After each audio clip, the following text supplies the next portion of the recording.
Bom, o senhor falou em Europa e o Congresso, ele é um Congresso internacional. Como é que está essa situação, por exemplo, desse direito na América Latina hoje?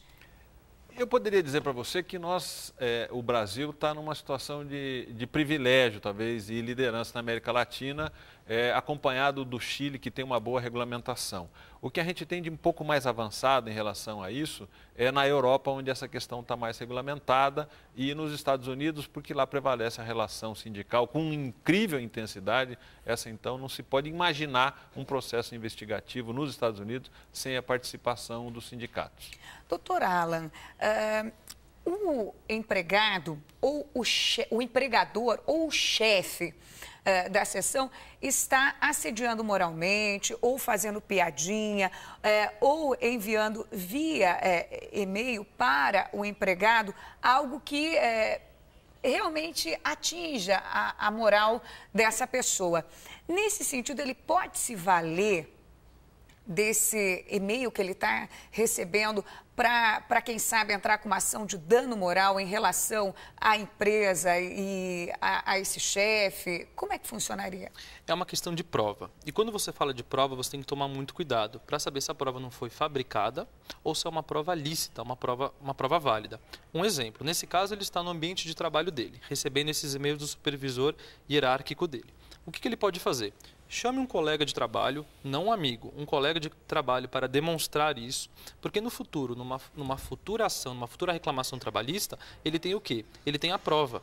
Ele também pode imprimir esse e-mail que ele recebe e no futuro tentar demonstrar a validade desse e-mail. Lembrando que a empresa ela pode contestar falando que essa prova não é válida, que ela foi fabricada e assim sucessivamente. Agora, é só imprimir o e-mail?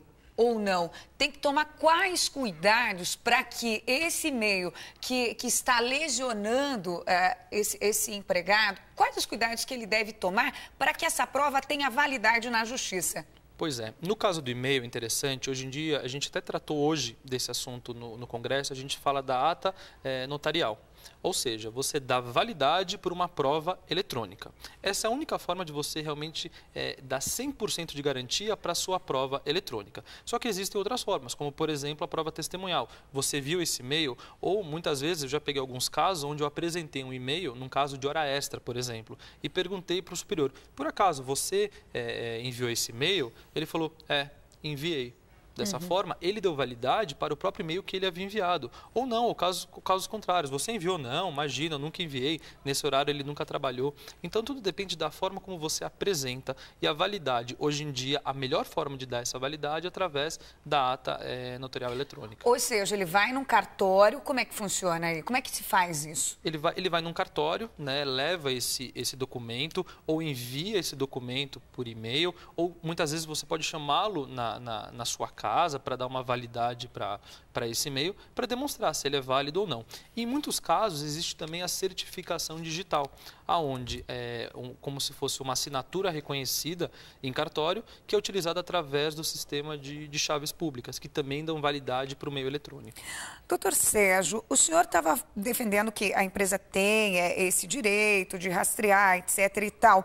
Agora, em que medida ela pode ser responsabilizada? Uma empresa pode ser, o empregador, ele pode ser responsabilizado se o empregador estiver usando esse e-mail, usando o e-mail da empresa para, por exemplo, lesionar alguém, lesionar a moral de outra pessoa ou não? Como é que o empregador, ele pode ser lesionado, também pode responder pelo que o empregado estiver realizando?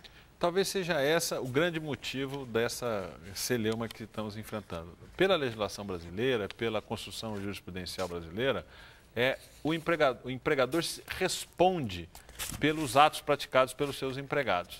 Daí vamos imaginar uma situação hipotética de que um empregado, utilizando um e-mail corporativo, remeta uma piada, que parece ser uma coisa relativamente comum, com algum tom racista, por exemplo. E ela possa ofender a dignidade de alguém que a receba.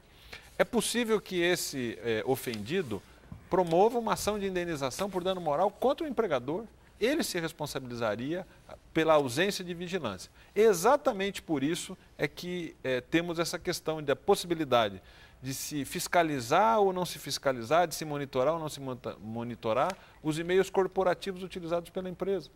Esse é o grande problema. Se a responsabilidade do empregador não fosse absoluta por conta da nossa legislação, como não é em alguns países da Europa, aí então você poderia ter essa situação menos tensa e melhor resolvida do ponto de vista das discussões específicas de cada caso. Doutor Alain, o senhor gostaria de complementar essa questão, colocando algum posicionamento? Não, nesse caso eu lembrei de um caso, há um tempo atrás em São Paulo, um determinado diretor de uma empresa, torcedor de um time de futebol, ele colocou numa rede social, no caso o Twitter, uma opinião sobre um determinado jogo.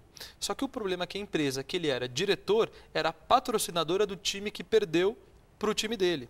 Então isso causou um grande mal-estar. Pode mandá-lo embora, pode mandar ele embora, não pode, o que fazer? Né? E dessa forma, a carta que foi enviada à imprensa e à sociedade disse que ele, por livre e espontânea vontade, pediu para sair da empresa. Mas será que abalou o contrato? Enfim, então hoje em dia existem meios tecnológicos, não só o e-mail, mas também redes sociais, que é o que está na moda, e vai saber o que vão inventar no futuro. Ok.